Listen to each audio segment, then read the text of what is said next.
The Minister of Education and Sports has called upon the National Council for Higher Education to ensure children understand the workings of the artificial intelligence and aspire to become a meaningful contributor to further advancement of the technology from their own perspective. There should be intentionality to develop learning strategies that still provide for learners to graduate from these institutions when they are still behaving like human beings ought to behave. Young people, especially in our society, should be guided in developing healthy interpersonal skills that make them live with others in society as opposed to becoming impersonal beings.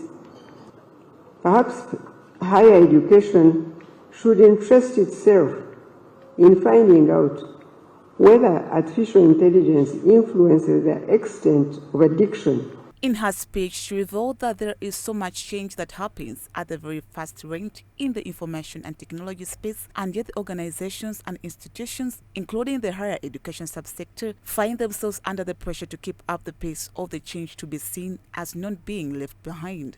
An area that higher education needs to pay attention to and invest in for two reasons. One, the rate of change in the new knowledge about the field of artificial intelligence is so high. Second, the subsector is a place for nurturing young minds into becoming productive citizenry. These two factors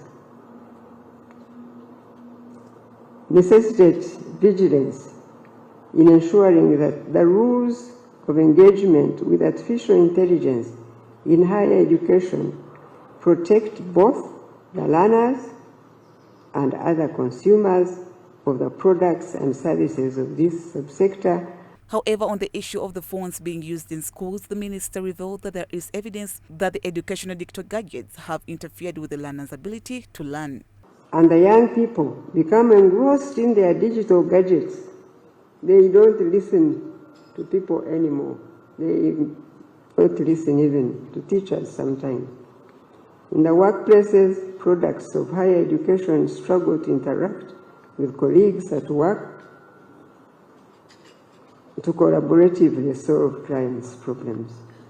Therefore, in the pursuit of integration of artificial intelligence in the work you do as higher education institutions, the basics of the process of learning how to learn must be jealously guarded and not compromised in the pursuit of the use of this technological innovation. Some of the stakeholders urged the government to formulate the policies and guidelines for the AI to be adopted in the higher education. That at national level, we don't have guidelines and policies developed as of now, how we can ethically integrate AI in our training. There are insights on our policies and regulation framework for AI to be adopted in higher education.